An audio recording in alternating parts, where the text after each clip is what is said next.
जैसा कि हम सब लोग जानते हैं कि अभी हाल ही में ACF एग्जामिनेशन और फॉरेस्ट रेंजर के लिए अभी बहुत सारी नियुक्ति हुई है और इस एग्जाम में 2 पार्ट्स होने वाले हैं, पार्ट ए, पार्ट बी।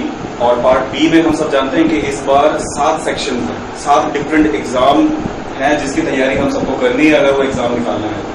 अगर मैं पिछली बार 2016 के एग्जाम के बारे में बोलूं, ACF के बारे में, तो जो हाईएस्ट स्कोर गया था वो था 300 में से 195, 195। ठीक है, तो 195 स्कोर करने के लिए अगर मैं आपको हम सब लोग मिलकर एक ट्रिक डिसाइड करें तो 7 में से अगर आपके 3 सब्जेक्ट भी अच्छे होते हैं, ठीक है, अगर 3 सब्जेक्ट भी अच्छे होते हैं तो आप वहां तक पहुंच सकते हैं और बाकी किसी भी 2 या 3 सब्जेक्ट को और मीडियम लेवल पे कर लें। और कोशिश पूरी कीजिए कि जो अजय साहब ऑनलाइन क्लासेस में जितने भी लेक्चर्स, जितने भी टीचर्स आपको पढ़ा रहे हैं उनके लेक्चर्स बहुत अच्छे से देखें, क्योंकि वो सारा जो मटेरियल होगा वो क्रक्स मटेरियल होगा। ठीक है, तो चलो मैं अपना इंट्रोडक्शन देता हूं। मेरा नाम है अंशुल सिंह तोमर और मैं आपको टेक्नोलॉजी पार्ट, प्रौद्योगिकी पार्ट पढ़ाने वाला हूं। तो मेरा इंट्रोडक्शन इस प्रकार है कि मेरी schooling army public school Gwalior, class 12 मैंने आर्मी पब्लिक स्कूल ग्वालियर से की थी, जिसमें क्लास 6 मिलिट्री स्कूल धौलपुर से मैंने निकाला था, क्लास 6। ग्रेजुएशन मेरी पंडित रविशंकर यूनिवर्सिटी BSc और MSc वहां से हुई है in the branch of physics. मैंने IIT खड़गपुर से एक्सपेरिमेंटल फिजिक्स का कोर्स किया है।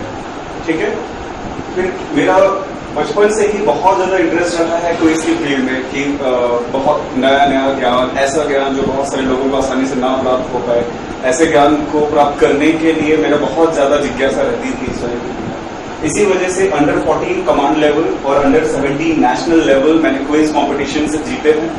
तो मैं क्लास 8 से ही इस फील्ड में, ये जो रोचक फील्ड है जीके की और करंट अफेयर्स की, इंटरनेशनल रिलेशंस और बाकी मतलब सिर्फ अपने सब्जेक्ट्स नहीं, बुक के अलावा भी बहुत सारे ज्ञान को पाने का जो इच्छुक जो कहते हैं वो चीज बहुत पहले से मेरे अंदर थी। ठीक है, फिर आगे स्पेशल क्लासेस, जो स्पेशल कोर्सेज जो मैंने अभी हाल ही में खत्म किए हैं वो IIT कानपुर से मैंने कम्युनिकेशन स्किल्स और soft skills and personality development में कोर्सेज अभी हाल ही में खत्म किए हैं और मैं अभी बहुत जगह इसकी ट्रेनिंग भी देता हूँ और मेरा जो ये कोर्स है ये ट्रेनर कोर्स है। ठीक है, फिर हाल ही में 2015 से लेकर 2017 के बीच में मैंने 5 बार UPSC एग्जामिनेशन क्वालिफाई किया है। ठीक है, UPSC CDSE branch, CDSE and NDA। Okay, तो ये तो था मेरा इंट्रोडक्शन। अब हम आ जाते हैं हमारा मेन जो सिलेबस है टेक्नोलॉजी और प्रौद्योगिकी। तो हम इस पूरे ये जो सेशन है, ये जो हमारा 10 से 15 मिनट का जो सेशन होने वाला है, इसमें हम लोग सबसे ज्यादा फोकस करेंगे एक तो मेरा इंट्रोडक्शन, क्योंकि जरूरी है कि आगे जाके मेरे को पढ़ाना है और आप लोगों को भी पढ़ना है और बहुत कम से कम समय में आप लोगों का भी यही मकसद होगा कि कम से कम समय में इस पूरे पार्ट प्रौद्योगिकी को आप ज्यादा से ज्यादा इतना जान जाएं कि उसमें मैक्सिमम क्वेश्चंस आप लोग अटेंड करके आ पाए। तो मैं बताऊंगा कि ये सिलेबस क्या है, इसमें से कौन कौन से क्वेश्चंस सिर्फ छत्तीसगढ़ में ही नहीं बाकी और स्टेट लेवल UPSC में जो टेक्नोलॉजी पार्ट, प्रौद्योगिकी पार्ट से कौन से क्वेश्चंस, किस फील्ड के क्वेश्चंस अभी हाल ही में बहुत ट्रेंडिंग में है। ठीक है, तो हम लोगों की तैयारी भी उसी प्रकार से होगी। ठीक है, तो जैसे कि हम लोग देखते हैं कि टेक्नोलॉजी, हमको प्रौद्योगिकी पढ़ना है, तो हम लोग पढ़ेंगे किस तरीके से। हम लोग सबसे पहले पढ़ेंगे कि नीतियां क्या होती हैं। जैसे कि हम जानते हैं कि किसी भी कार्य को, किसी भी एक बड़े लक्ष्य को हासिल करने के लिए हमको कुछ नीतियां बनानी पड़ती है। तो बाकी सभी देशों के जैसे हमारा इंडिया, हमारा भारत, वो भी, उसकी भी कुछ नीतियां हैं। अब साइंस एंड टेक्नोलॉजी, विज्ञान और प्रौद्योगिकी क्षेत्र में भी हमारे देश की बहुत सारी नीतियां हैं। जो प्रथम नीति आई थी जैसे 1958 में, और तब से 3 और नीतियां आ चुकी हैं। अभी वो हम लोग अगले लेक्चर्स में नीतियों पे और फोकस करेंगे। तो हम, और इसमें से एक क्वेश्चन आना कंफर्म है। ठीक है, और मेरी गट फीलिंग है कि इस बार 2 से 3 क्वेश्चन आएंगे, क्योंकि 2019 जो लोग सांसारिकी, करंट अफेयर्स अगर फॉलो करते हैं तो उनको पता होगा कि बहुत सारे जैसे इजराइल, रशिया, जापान, इनके साथ में हम लोगों ने मित्रता की है और बहुत सारे ऐसे फील्ड्स हैं, क्षेत्र हैं जिसके अंदर हम लोग मिल के काम कर रहे हैं। तो अभी बहुत सारी चीजें जैसे UN को छोड़ के यूरोपियन यूनियन अभी अलग हो रहा है, उसमें से इंग्लैंड अलग हो रहा है। इंग्लैंड से भारत के बलबूते अलग होने की इतना ज्यादा हिम्मत कर पा रहे हैं। ठीक है, क्यों? क्योंकि उसको भरोसा है कि हम हमारी नीतियों पे, जिस तरीके से हमारे यहाँ पे साइंटिस्ट, रिसर्चर्स, इन लोगों की फील्ड, ये लोग बहुत आसानी से हमारे भारत में मिल जाते हैं। तो ये सब कुछ हम लोग नीतियों के सेक्शन में देखेंगे। फिर हम लोगों का आएगा अंतरिक्ष कार्यक्रम, स्पेस मिशंस। हमारे स्पेस मिशन कब से स्टार्ट हुए, उसकी नींव किसने रखी, उसमें जो सैटेलाइट्स होते हैं, जैसे सैटेलाइट्स पे, और R&D, रिसर्च एंड डेवलपमेंट जो सिस्टम्स होते हैं, जो अनुसंधान क्षेत्र में, जो विभिन्न क्षेत्रों में जो अनुसंधान करने के लिए जो बहुत सारे हम लोगों ने सेंटर्स बनाए हैं, जैसे इसरो हो गया स्पेस के लिए, अंतरिक्ष कार्यक्रमों के लिए, DRDO हो गया जो डिफेंस सेक्टर के लिए होता है। तो ऐसे ही बहुत सारे रिसर्च एंड डेवलपमेंट के सेंटर्स हैं जिनके ऊपर स्पेशलाइज्ड क्वेश्चंस आते हैं, सैटेलाइट्स पे क्वेश्चंस आते हैं, और बहुत सारी चीजें जो हम इस पार्ट में कवर करेंगे। नेक्स्ट हम लोग जाएंगे फिर कंप्यूटर और IT के सेक्टर में। ठीक है, इस वाले में क्वेश्चन जो सबसे ज्यादा, जो जैसे सुना होगा आपने, CDAC का नाम सुना होगा, अगर नहीं भी सुना होगा हम पूरा डीप में पढ़ेंगे, बेसिक से लेके एकदम बेसिक से स्टार्ट करेंगे, क्योंकि मुझे पता है कंप्यूटर पढ़े हम लोग बहुत सारे हैं, हम लोग बचपन में क्लासेस में बहुत बार कंप्यूटर पढ़े हैं, लेकिन जिन लोगों ने एग्जाम दिया होगा वो लोग समझते हैं कि जो वहां हम लोगों ने पढ़ा, पहली बार तो ज्यादा ध्यान से पढ़े ही नहीं थे, और अगर पढ़े भी तो वो वाली जो इन्फॉर्मेशन है वो ज्यादा इन कॉम्पिटिटिव एग्जाम्स में काम नहीं आती है। तो हम लोगों को स्पेशलाइज्ड क्रक्स मटेरियल है मेरे पास इसके लिए। ठीक है, तो सिर्फ वो स्पेशलाइज्ड स्टडी हमको करनी है, आपका ये वाला पार्ट भी खत्म होगा। उसके बाद हम लोग आएंगे ऊर्जा संसाधन। ठीक है, जो हमारे नेचुरल रिसोर्सेज हैं, एनर्जी रिन्यूएबल रिसोर्सेज हैं, जैसे सोलर सेल के ऊपर क्वेश्चन, अगर आप देखोगे 2016 में कम से कम 2 क्वेश्चन हैं जो सोलर सेल से आए हुए हैं। ठीक है, जैव ईंधन, ये अभी राजस्थान और आंध्र प्रदेश में इसके क्वेश्चन एक आया हुआ है, और 2016 में हमारे ACF के क्वेश्चन उसमें भी आया है क्वेश्चन इसी के ऊपर। ठीक है, तो ऊर्जा संसाधनों, इसके ऊपर हम लोग और एकदम अच्छे से पढ़ेंगे क्लासेस में। फिर आएगा एग्रीकल्चर एंड बायोटेक्नोलॉजी, जैव प्रौद्योगिकी और कृषि के क्षेत्र में, जैसे डिजीजेस, कीटनाशक, जैसे उसमें जो पूरी हिस्ट्री के साथ में हम लोग इसमें पढ़ेंगे। और लास्ट में हम लोग पढ़ेंगे क्या, करंट अफेयर्स। वैसे मैं इसके लिए स्पेशलाइज लास्ट में कुछ 3 से 4 क्लासेस रखूंगा करंट अफेयर्स की। ठीक है, क्योंकि करंट अफेयर्स में अभी जैसे कोरोना वायरस आ गया है, अभी कोरोना वायरस आ गया है, तो इससे रिलेटेड आपको कोरोना वायरस की पूरी हिस्ट्री पता होनी चाहिए। जैसे बहुत सारे लोगों में मिसकंसेप्शन है, सब जानते हैं कि कोरोना वायरस अभी पहली बार आया है, पर जो लोग बहुत अच्छे से न्यूज फॉलो करते हैं और किसी भी चीज, किसी भी एक इशू के तह तक जाने की कोशिश करते हैं, ठीक है, वो लोग जानते हैं ये पहली बार नहीं है, तीसरी बार है। ठीक है, जैसे पहला 2003 में आया था, ठीक है, फिर 2012 में आया था, सार्स और मर्स के नाम से जाना जाता है, SARS-MERS, देन अब ये कोविड-19 तीसरी बार आ रहा है। ठीक है, तो ऐसी डिटेल में पढ़ना है, और कंफर्म है एक क्वेश्चन कोरोना वायरस से जरूर आएगा। जैसे अभी अगर हम लोग बात करें तो हमारे पूरे विश्व में 3 ऐसी बड़े इंडस्ट्रीज हैं जो कोरोना वायरस, इंडस्ट्रीज बहुत सारी हैं, ऐसी बहुत सारी कंपनीज हैं जो इसके वैक्सीन के लिए काम कर रही हैं, लेकिन सबसे ज्यादा आशाएं जिन इंडस्ट्री से हैं वो 3 हैं, जिसमें हमारे भारत के हैदराबाद में जो स्थित भारत बायोटेक जिसका नाम है, उससे बहुत ज्यादा आशा है। रीजन क्योंकि उसने अभी एक सीरम ऐसा बनाया है, मतलब बहुत कम समय में एक ऐसा सीरम का निर्माण कर दिया है जिसकी वजह से हमारा जो ये टेक्नोलॉजी जो पार्ट है, जो उसकी वैक्सीन बनाने के लिए हम सभी देशों से आगे निकल गए। तो यही तो वजह है कि यूके के ऑक्सफोर्ड यूनिवर्सिटी हम लोगों से टाई अप कर रही है, क्योंकि उन लोगों के वहां पे तबाही बहुत ज्यादा हुई है, तो उन लोगों को परमिशन मिल चुकी है कि वो अब मानव पे भी उसका प्रयोग कर सकते हैं। लेकिन उन्होंने वैक्सीन बनाना शुरू किया है, पर वो अभी थोड़े पीछे हैं। अब हम क्योंकि भारतीय बहुत आगे निकल चुके हैं, तो वो उस सीरम भारत बायोटेक से लेके अपने यूके में टेस्टिंग करने वाले हैं। तो कोलैबोरेशन, अलायंसेस मेन पार्ट है करंट अफेयर्स का, इस टेक्नोलॉजी पार्ट में करंट अफेयर्स, जिसमें अलायंसेस के ऊपर 2 से 3 क्वेश्चन कंफर्म हर साल जब भी एग्जाम होता है आता ही है। ठीक है, तो अभी जैसे ये था हमारा सिलेबस। अब मैं आगे आपको थोड़ा सा और हमारे आगे के कोर्स किस तरीके से चलेगा इसके बारे में इंफॉर्मेशन दे देता हूँ।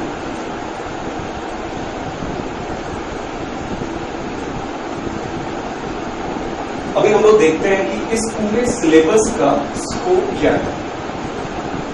ये जो सिलेबस है ये आपको किस तरीके से हेल्प करेगा। ठीक है, तो जैसे स्कोप में अगर हम लोग फर्स्ट चीज देखें, ठीक है, अगर हम लोग उसको फर्स्ट चीज देखते हैं तो ये होता है स्टैटिक जीके। स्टैटिक जीके मतलब ये जनरल नॉलेज है। ठीक है, जनरल नॉलेज वो भी कैसी, स्थिर वाली, मतलब जो जिसका बदलाव नहीं होता कभी, जो आप एक बार पढ़ लेंगे, आपको बार बार वो चीज पढ़ने की जरूरत नहीं है। जैसे UN कब बना था, ठीक है, जैसे हम लोग करेंसीज पढ़ते रहते हैं, कैपिटल्स, कंट्री की कैपिटल्स, करेंसीज, ये स्टैटिक जीके होता है। इसका बहुत हद तक बहुत सारा पार्ट हमारी टेक्नोलॉजी पार्ट से आता है।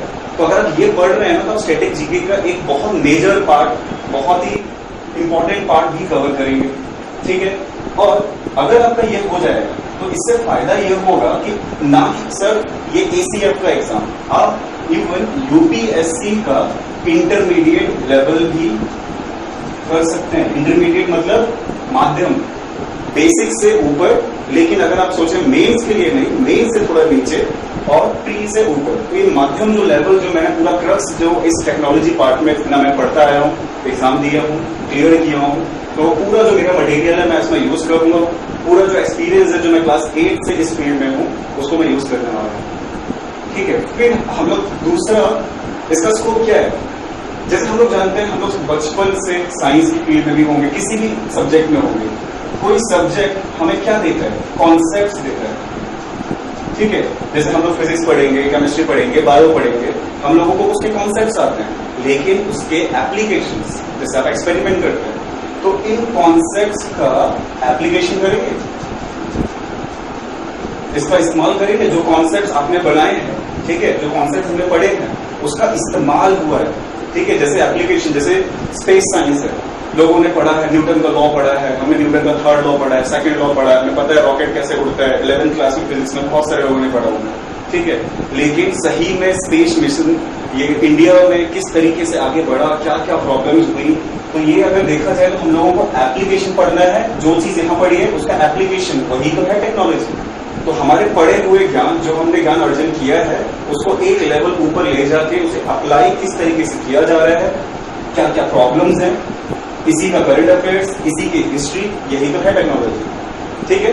तो ये कहने का मतलब ये है कि टेक्नोलॉजी आपको जो हम लोग पढ़ने वाले हैं, साइंस एंड टेक्नोलॉजी, ये आपको बाकी सभी सब्जेक्ट्स में भी हेल्पफुल होगा, बहुत मदद करेगा। अब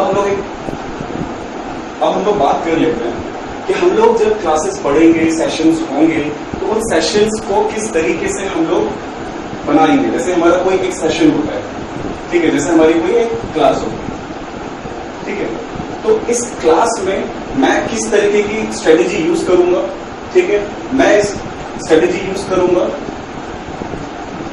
फैसिलिटेटर स्ट्रेटेजी, ठीक है, इस वाले को यूज करूंगा, फैसिलिटेटर। इसका मतलब होता है सुविधा, ठीक है, इसका मतलब होता है क्या, सुविधा शिक्षा।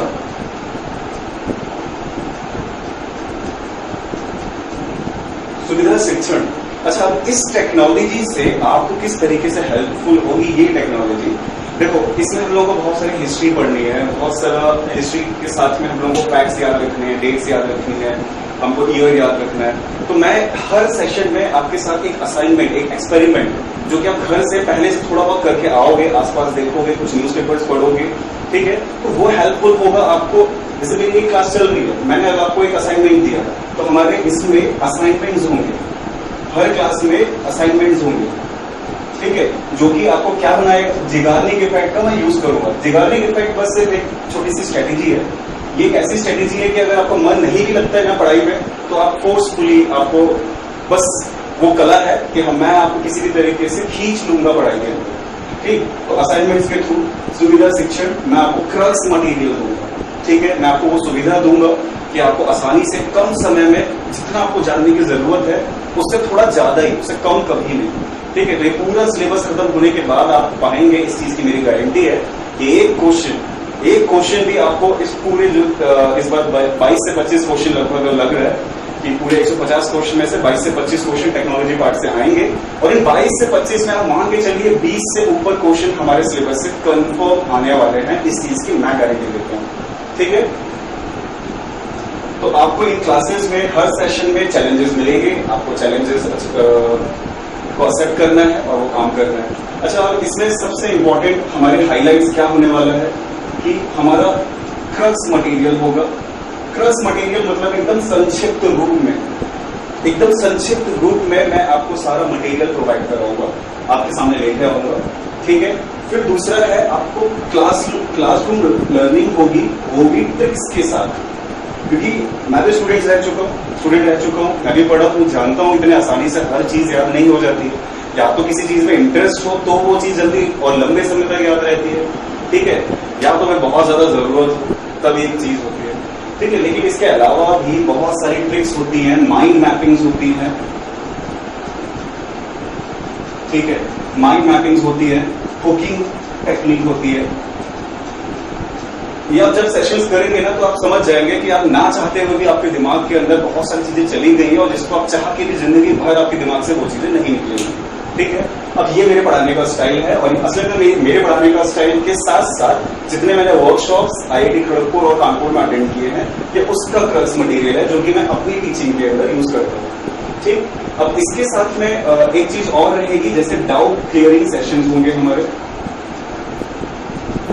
ठीक है। डाउट क्लियरिंग सेशंस किस तरीके से होंगे, जैसे मान लो मैंने पॉलिसी नीतियों पे 2 क्लास ली, तो इन 2 क्लासेस के बाद में आपको पढ़ने का मौका मिलेगा, ठीक है। इसके बाद में आपके बहुत सारे डाउट्स हो सकते हैं, उन डाउट्स के लिए जैसे ये टॉपिक खत्म होगा उसका नेक्स्ट सेशन हम लोग डाउट क्लियरिंग सेशन रखेंगे। आप अपने डाउट भेजेंगे, आपके उन डाउट्स पे पर्टिकुलरली मैं क्या करूंगा, एक पूरा का पूरा सेशन डिजाइन करूंगा। आप मेरे को इसमें क्या बता सकते हैं, अगर आपको किसी टॉपिक पे डाउट है, कुछ समझ में नहीं आया है, कुछ चीज को दोबारा दूसरे एंगल से समझना है, ठीक है, तो वो काम मैं करूंगा।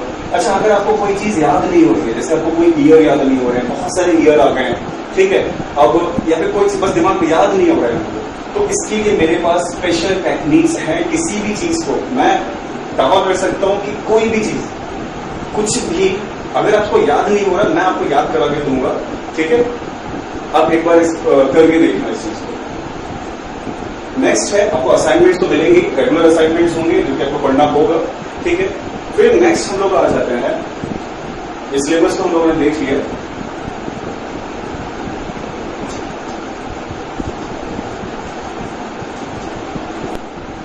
अब जैसे आपको प्रॉब्लम्स होंगी, ठीक है,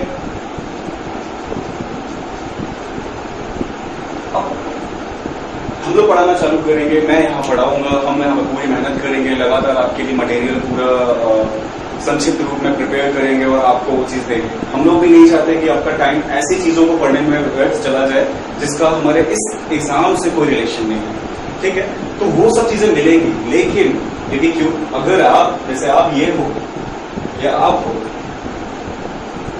आपको पहुंचना है, आपको बनना है फॉरेस्ट ऑफिसर, तो यहां से यहां पहुंचने की जो कला है, क्योंकि हम तो दे देंगे आपको, हमको सारा मटेरियल दे देंगे, लेकिन आपको यहां से यहां जब पहुंचोगे ना तो बहुत सारी प्रॉब्लम्स आएंगी और प्रॉब्लम्स और बढ़ जाएंगी। जब आप जैसे इसके करीब पहुंचोगे ना, प्रॉब्लम्स और ज्यादा बढ़ जाएंगी। आपको हो सकता है कोई घर में कोई प्रॉब्लम हो जाए, आपको हो सकता है आप फेथ खो दो, आपको लगे नहीं यार ये सर, क्या सर ये जो पढ़ा रहे हैं वो सही में हमारे काम आएगा, ठीक है। तो इसीलिए याद रखना, भरोसा करके देखो, ये चीज होना बहुत जरूरी है, फेथ और हार्डवर्क। आपका काम सिर्फ इन दोनों को जनरेट करना है, बाकी सारा काम आप हम पे छोड़ो। कहाँ से पढ़ेंगे, कौन सी बुक पढ़नी पड़ेगी, कितनी बुक पढ़नी पड़ेगी, करंट अफेयर्स में कितना पढ़ना है, इस टेक्नोलॉजी पार्ट में तो कुछ समझ में नहीं आता, कंप्यूटर तो मेरा बैकग्राउंड था ही नहीं पहले, ठीक है। तो कोई साइंस वाले होंगे जो फिजिक्स केमिस्ट्री मैथ्स वाले होंगे, तो बायो भी नहीं होगी, तो उन लोगों को बायोटेक्नोलॉजी कैसे समझ में आएंगी। ये सारी टेंशन छोड़ के अब आज से आप लोग ये सोचेंगे कि आपको सिर्फ हार्डवर्क करना है, आपको एकदम शॉर्टेस्ट, एकदम क्रक्स, एकदम संक्षिप्त रूप में मटेरियल मिलेगा, आपको उस पर बस भरोसा करना है और चलते जाना है, ठीक है। हम आपको ये जो क्रक्स मटेरियल देंगे, आप इससे ऐसा जाने की बजाय जो भटकाव हो सकता है आपको, ठीक है, ये जो भटकाव हो सकता है, आप वो भटकाव ना होंगे, हम आपको सीधे जहां जिस स्थिति में आप हैं वहां से आपको इस सीट तक लेके आ सकते हैं, लेकिन चलना काम आपका है, ठीक है। हम आपको शॉर्टेस्ट रास्ता, एक रोड बना के दे सकते हैं। अच्छा, अब अगर रोड में अगर कोई प्रॉब्लम्स आ रही है, जैसे कोई पत्थर आ रहे हैं, कांटे आ रहे हैं, जैसे कोई प्रॉब्लम्स, कोई चीज याद नहीं हो रही है, और भी बहुत सारी प्रॉब्लम हो जाती है बीच में, ये काम को सॉल्व करने का काम हम डाउट क्लियरिंग सेशंस में करेंगे, ठीक है। हाँ, तो आपका काम क्या है, सिर्फ हार्डवर्क करना है, जितना हम बोलते हैं उतना आपको पढ़ना है और उसके ऊपर थोड़ा भरोसा बना के रखना है, ठीक है। अच्छा, अब हम लोग देखते हैं, जैसे अगर मैं बताऊं, अच्छा चलो, ये वाली जो क्लास, ये जो है कि अगर लर्निंग हमको किस तरीके से सही करनी है, कैसे हम लोग किस टाइम पे पढ़े, वो सारी चीजें हम डाउट क्लियरिंग सेशंस में, मेरा जितना भी नॉलेज है, जितने भी वर्कशॉप, जितना भी एक्सपीरियंस है, वो सब कुछ मैं यूज करूंगा, ठीक है। आप एक बार ये कोर्स को ज्वाइन कीजिए और अपने एक बार एक्सपीरियंस लेके देखिए, ठीक है।